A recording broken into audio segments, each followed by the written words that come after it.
Hello, this is Marina D, and today I'm going to talk about Mikhail Bulgakov, Master and Margarita. I'm going to show you two books actually. Master and Margarita by Mikhail Bulgakov.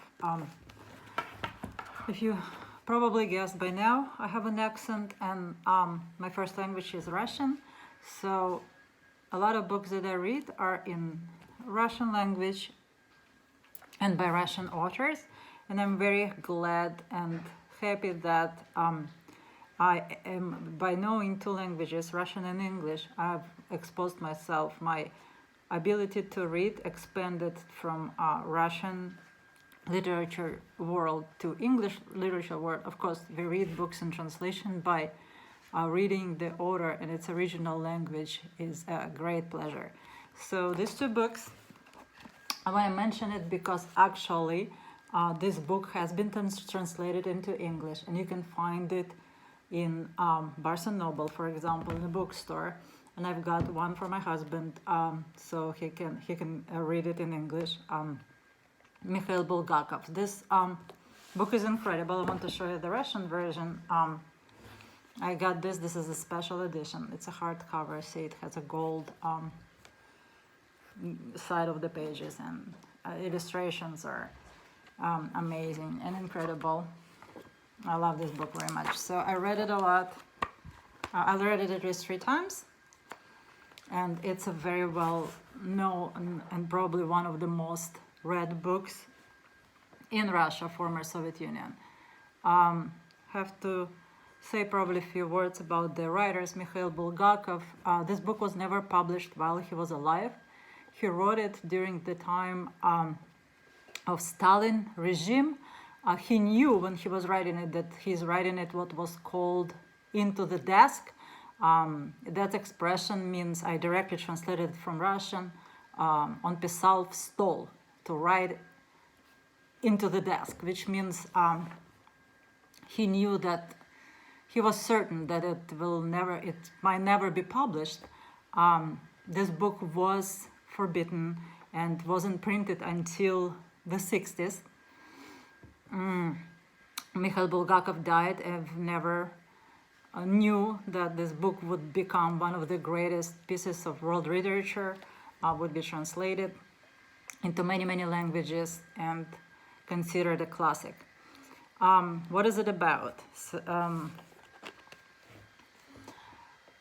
It's very interesting, controversial book, not straightforward. The storyline is about the devil. Yes, his name is Voland, visiting the Moscow during the 1920s era. He's visiting the Moscow with his entourage. There is 3 characters with him. One of them a cat that's as large as a human and walks on his 2 legs upright. The book is not black and white. There's a lot of funny, interesting controversy in it. I don't consider the devil a bad guy in this book. There's a love story, and depending on what stage of your life you're reading it, different parts present themselves to you in a different light. There is a main love story where the master, another main character, I guess this book might have few main characters. Main character is called the master. He's a writer who had an opportunity to devote his time to writing a novel. He met love of his life just walking the streets of Moscow, and she was his partner in writing this novel, Adventures of Devil and his entourage in the Moscow of 1920s. What happens to this master and his Margarita, who is the love of his life? Their meeting has the description of their meeting is incredible. They mentioned that she was walking the street carrying the yellow flowers, and I think the first thing he noticed was the yellow bouquet of flowers that she was carrying. And I'm not gonna tell you what happens. I guess you have to read it, and I encourage Americans, non-Russian speaking audience to pick it up and read. You will have moments when you actually stop reading and think, oh, this is so great. This is so awesome. I can't believe human being comes up with these phrases. And it's not black and white. There's a lot of to think and discuss in it. There is so many series about this book. There is so many books written. There is so many parallels to the biography of the writer, Mikhail Bulgakov. The latest theory that I heard, and I can't stop being bewildered and amazed by what's said and written about it. The last theory that I heard was that Bulgakov was writing this book as a letter to Stalin. There was no way to directly talk to the guy, I guess, or address him, but he decided to put all his thoughts and feelings into this book, and it's an address to Stalin. I don't agree with it. I hope it's not. I love this book. There's so many wonderful moments in it.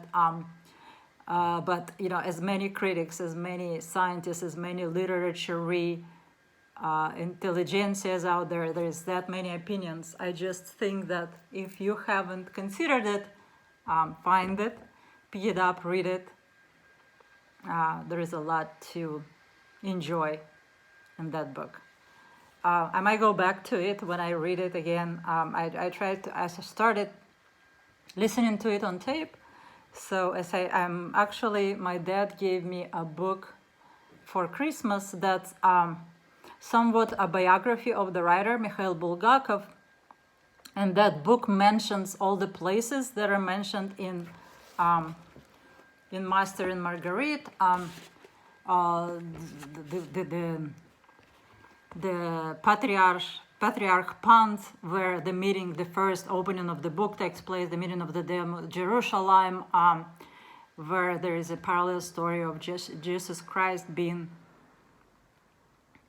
persecuted, and where many places in Moscow.